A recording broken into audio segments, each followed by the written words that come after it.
کہا ایک مکھی مار کے چڑھا دیجیے.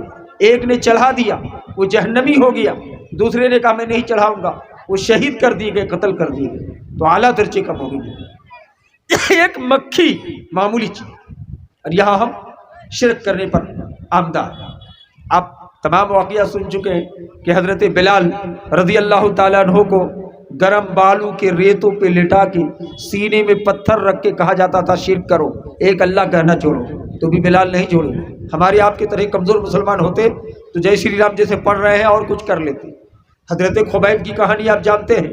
حضرت خبیب کو کفار و مشرکین پھانسی میں چڑھا رہے ہیں. کہا خبیب ایک درخواست قبول کر لو، تم کو پھانسی کی سزا چھوڑ دیا جائے گا. ہمارا آپ ہوتے تو چھوڑ کہہ دیتے. کہا کہہ دو کاش میری جگہ محمد صلی اللہ علیہ وسلم کو رکھ دیا جائے. کل یہ کہہ دو تم کو چھوڑ دیا جائے. حضرت خبیب نے جواب میں کہا تھا کہ یہ کہنا تو دور کی بات ہے، اگر یہ کہنے سے مجھ کو چھوڑ دو گے کہ محمد صلی اللہ علیہ وسلم کے پیر میں کانٹا چبھ جائے، یہ کہنے سے مجھ کو پھانسی کی سزا مفت کر دو گے، تو میں یہ بھی کہنے کے لیے تیار ہوں. سمجھ میں آیا؟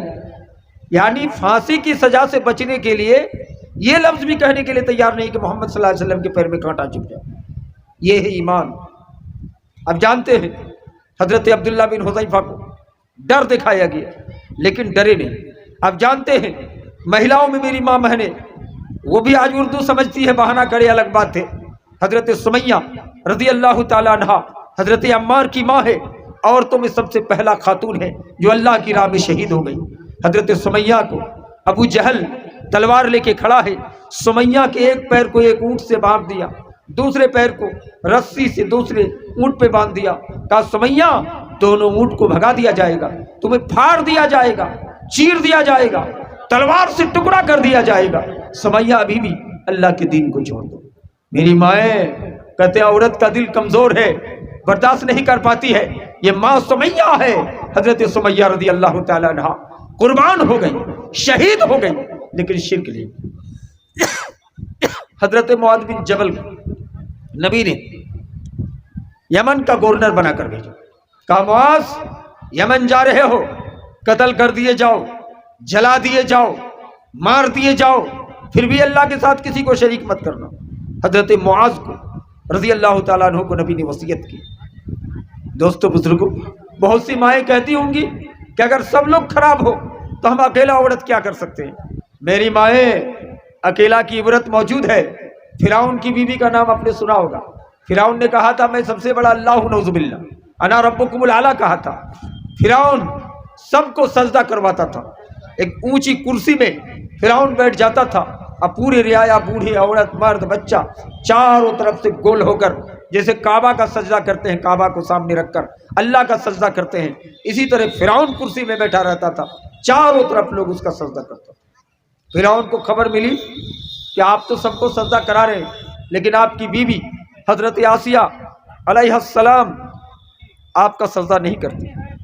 فرعون غصہ گیا، پانی کا بوتل بڑھائیے، تو کہا کہ یہ کیسے ہو سکتا ہے. فرعون اندر جاتا ہے کہ آسیہ خبر ملی ہے کہ تم میرا سجدہ نہیں کرتی ہو. صحیح بات ہے. حضرت آسیہ نے کہا جی ہاں آپ میرا شوہر ہے، میں آپ کی خدمت کر سکتی ہوں، آپ کی غلامی کر سکتی ہوں، آپ کی پیر دبا سکتی ہوں، لیکن آپ اللہ نہیں ہو سکتے، آپ کا پوجا نہیں کر سکتی ہوں. یہ سننا تھا کہ فرعون غصے سے حضرت آسیہ علیہ السلام کے دائیں ہاتھ پر لوہے کا کیل ٹھوک دیے، بائیں ہاتھ پر الگ چیت لٹا کے کیل ٹھوک دیے، پیر میں کیل ٹھوک دیا. فرعون تلوار لے کے کھڑا ہو گیا.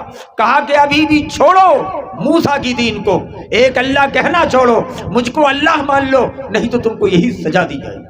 سزا سے، ظلم سے، تکلیف سے کراتے ہوئے حضرت آسیہ نے کہا تھا کہ اللہ جس جنت کو تو نے بنایا ہے وہ جنت کیسا گھر ہے، جس جنت کی لالچ میں یہ برداشت کر رہی ہوں، یا اللہ تو وہ جنت دکھا دیتا کیا. اللہ تبارک و تعالیٰ کا حکم ہوتا ہے کہ جبریل جنت لے جاؤ.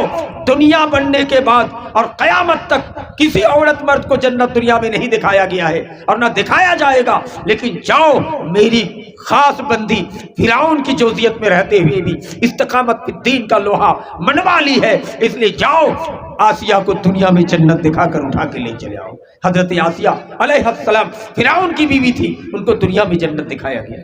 میری بھائیوں دوستوں، میری ماں اور بہنوں توحید پر قائم تھے، شرک کرنے کے لیے تیار نہیں۔ کیوں؟ سب جانتے تھے کہ شرک بہت بڑا ظلم ہے۔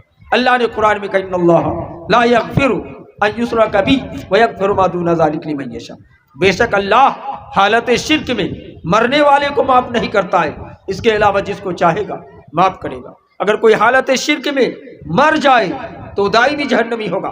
فرعون کے ساتھ، حامان کے ساتھ، امیہ بن خلف کے ساتھ، ابو جہل کے ساتھ، ابو لہب کے ساتھ دائمی پرماننٹ جہنمی ہوگا۔ آپ جانتے ہیں کہ نبی صلی اللہ علیہ وسلم جب معراج میں گئے تھے 3 عظیم تحفہ لے کے آئے تھے۔ نماز 50 وقت تھا، نبی نے کم کرایا 5 وقت، کہ آپ کی امت 5 وقت پڑھیں گے، ثواب 50 وقت کا دیا جائے گا۔ دوسرا عظیم گفٹ کیا لے کے آئے تھے؟ سورہ بقرہ کی آخری آیت۔ تیسرا عظیم گفٹ کیا لائے تھے؟ براۃ من النار، جو کلمہ توحید سچے دل سے پڑھتا ہے، سزا بھگتنے کے بعد ہی صحیح، دخول ثانوی ہی صحیح، وہ جنت پا کے رہے گا۔ یہ 3 عظیم گفٹ لے کے نبی آئے تھے۔ میرے بھائیوں، بزرگوں، دوستوں، حالت شرک میں ہماری موت ہو جائے تو اللہ معاف نہیں کرے گا۔ لیکن اگر اب تک ہم شرک کرتے ہوئے آئے اور آج سننے کے بعد، یا مولانا جمال الدین سلفی حفظہ اللہ سے سننے کے بعد آپ چھوڑ رہے ہیں کہ میں توبہ کر رہا ہوں، تو اللہ معاف کر دے گا۔ لیکن حالت شرک میں مر گئے تو پھنس گئے، دائمی جہنمی، آپ کو جنت پانے کا کوئی گنجائش نہیں۔ جس کا مطلب ہے کہ شرک سے بچنا چاہیے۔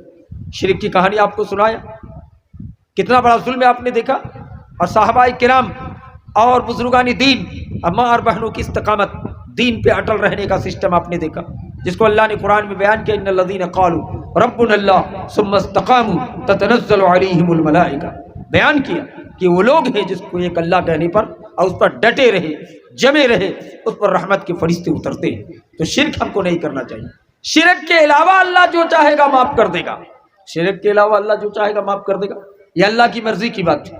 کچھ دلیل سن لیجئے، صحیح بخاری کی حدیث ہے، بنی اسرائیل کا واقعہ ہے۔ ایک بیسیا عورت بیسیا گیری کر کے آ رہی ہے، راستے میں چیت بیساکھ، اسی موسم میں تیز دھوپ، ایک کتا زبان نکالے ہوا ہے، قریب ہے کہ جان چلی جائے۔ اس بیسیا عورت نے موجے سے ہو یا دوپٹے سے ہو، جس چیز سے بھی ہو، کنویں سے پانی اتار کے اٹھا کر کے کتے کو پلا دیا، کتے کی جان بچ گئی۔